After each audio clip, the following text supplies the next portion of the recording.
Alrighty, this is the video for if you were absent on September 7th. We did a lab that day on calorimetry. And the calorimetry that we did on this day, during this lab, is we were trying to figure out the specific heat capacity of this metal cube. I hope you can see it in my fingers right there. It's a really tiny metal cube. We don't know what this is made of, but we can figure it out by figuring out what the specific heat capacity of this metal is. So that's what we're going to be doing today. And to do this, I'm going to walk you through the lab, what we did in class. These procedures are posted on Google Classroom, and I'll also try to put them on the screen as we go through each step. All right, so first things first, part one, set this up. Fill your beaker halfway with water, put it on the hot plate full blast. I got a head start. My water's already boiling, so we didn't have to wait for water to boil. Number two says measure the mass of the empty calorimeter, which is the styrofoam cups, the lid, and the piece of bent glass. I don't have a piece of bent glass for this one, sorry, but I do have the calorimeter and the lid. My calorimeter in this case is a very simple calorimeter. It's just two styrofoam cups that are nested together, and they have a styrofoam lid that sort of fits inside the cup like that. And the purpose of a calorimeter is basically to trap all of the heat inside the container. Because what's going to happen inside the calorimeter is we're going to have a heat transfer. And spoiler alert, we're going to be transferring heat from this metal block to some water inside the calorimeter. But we'll get there. Very first step here, or the second step, measure the mass of the empty calorimeter and record that in your table. So on my balance right in front of me here, I see that the mass of my calorimeter is 5.55 grams. So I'm going to record that here on my data table, 5.55 grams. Next is the mass of the metal block. That's this tiny little thing here. And I'll put that on the balance as well, 5.43 grams. So there we go. Let's see. Next, step number 4 in the procedure, add a small amount of water to your calorimeter, just enough to eventually cover the metal block. So soon the metal block will go in the calorimeter with the water. Not yet, but what I do want is only a small amount of water. So here I have some room temperature water. I'm going to add a little bit to my calorimeter. And then just as step 5 says, I'm going to take the mass of my calorimeter once more, now that it has some water in it. So now the mass has gone up to 40.75 grams. So the empty calorimeter was 5.55 grams. And now that I've added water, it's gone up to 40.75 grams. So how much water did I add? On your calculator, calculate it.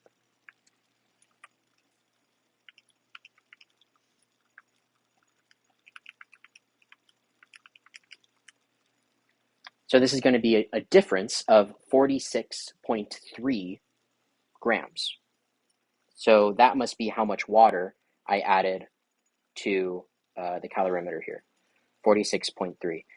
I have no idea where I got 46.3 from. It's definitely 35.20. Please don't write down 46.3. 35.20. Alrighty. So those are my first 5 steps. Step number 6, measure the temperature of the room temperature water. So I'm going to use my temperature probe, which I have here. I'm going to stick it through one of these holes that I have in the lid of the calorimeter so that I'm reading the temperature of the water. And I'm going to wait for that temperature to stabilize.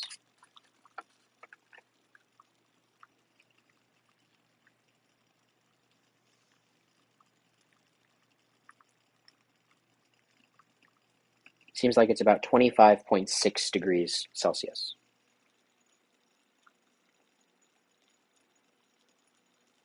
So that is the initial temperature of the water inside my calorimeter. In a moment, I'm going to put a hot piece of metal into that water. Think about what that's going to do to the temperature of the water. If it is currently 25.6, make a prediction maybe about what you think it'll be after I put hot metal in it.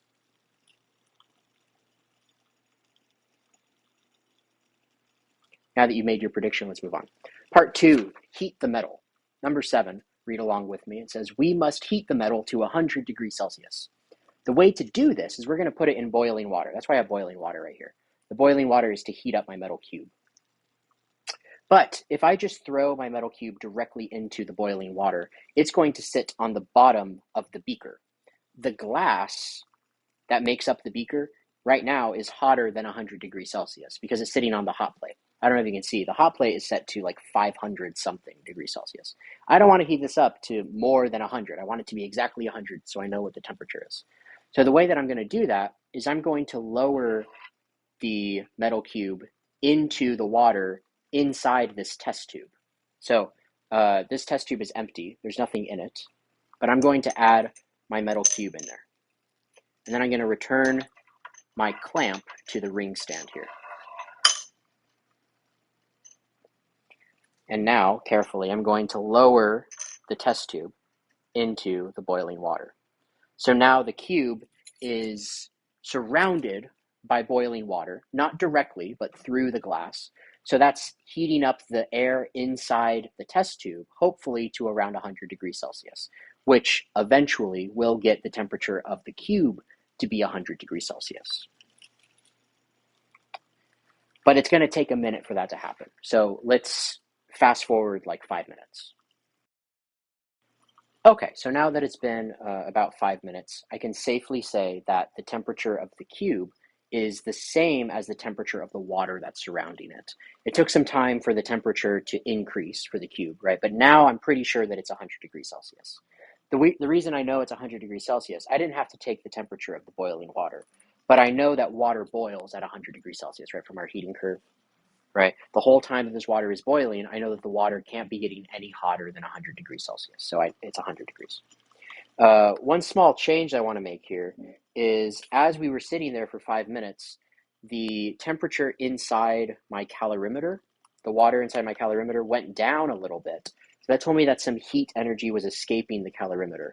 Our initial number was 25.6. It has gone down to 25.2. So that's the number we're going to use instead, 25.2 degrees Celsius.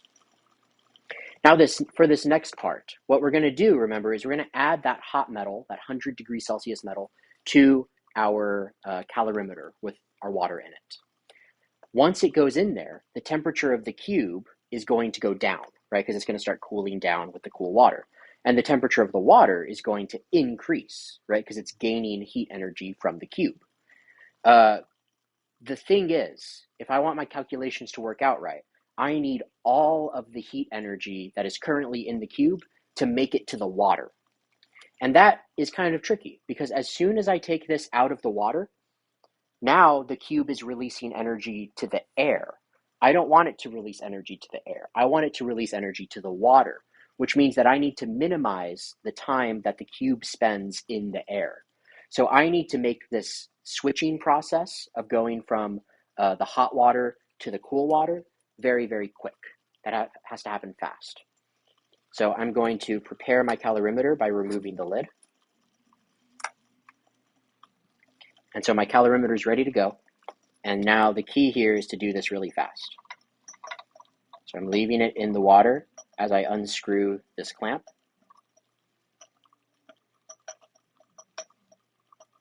And now here we go. 1, 2, 3. There we go. Going to put the lid back on. Make sure that my temperature probe is in there. And I can already see the temperature rising of the water inside my calorimeter. It's going up. It's already at 26.7 and still rising. During this time, I can fix my clamp.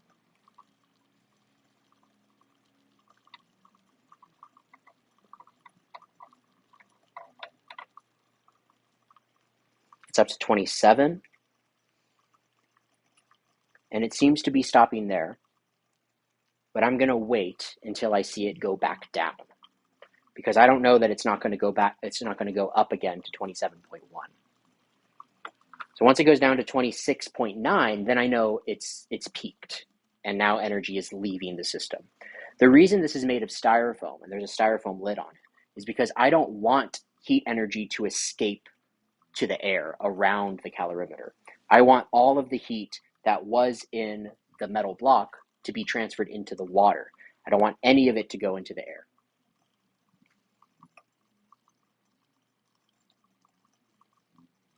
Now I just caught it. The temperature did go up to 27.1, like for a second, and now there it is. Now it is there, 27.1 degrees Celsius. So now I need to wait again and see, is it going to go, okay, 27.2. All right, I'm going to stop touching it and let it do its thing. While we're waiting, we can look back at our data table because we can add another piece of information here. The next row is initial temperature of hot metal sample. That means the temperature of the cube when it went into the calorimeter, which we should know, right? We talked about it. It is 100 degrees Celsius.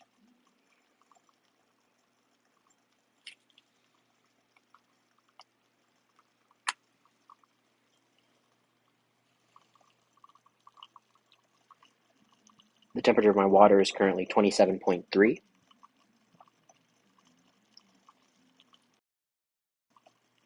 I don't think it's going to go up again. All right, it dropped back down to 27.2. So I'm going to keep 27.3 as the final temperature reached by the water in the calorimeter. 27.3 degrees Celsius. And there we go. When everyone else did this in lab, they did 2 trials. I'm not going to do 2 trials here because I want to keep this video short. If you come back to school and you would like to do the lab for yourself to get trial 2, in fact, I might require you to do that, to make up the lab and get trial 2 so you can do one for yourself.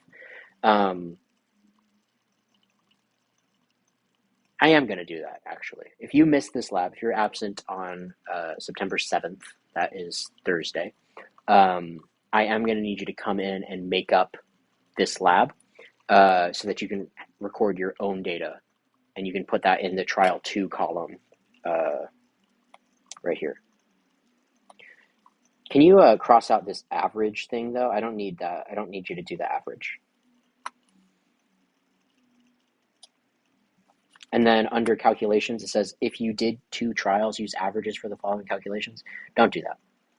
That's not a good idea. But I do need you to show all of the work. So change, first one, number 1, calculate the change in temperature in the calorimeter. So that's just, the temperature was whatever it was at the beginning, right? It was 25.2, and it went up to 27.3. So subtract those 2 numbers. That's the change in temperature. Number 2, the final temperature of the metal after it was placed in the water in the calorimeter. Well, like right now, the cube inside this calorimeter is the same temperature as the water inside the calorimeter because it is. That's how the heat transfer works, right?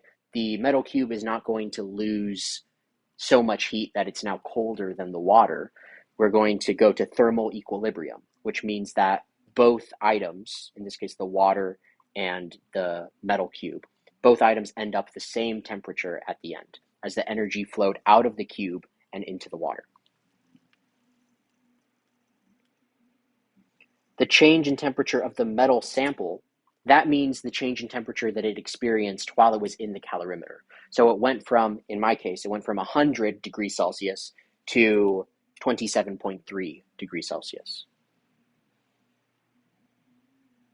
4 and 5, I kind of already said that, and I want to wrap this up. So you can answer 4 and 5. There will be a second video posted on the lab calculations, but I'm not going to post that until this weekend because we're doing the calculations in class on Friday. Okie dokie. That is that. Thank you for watching.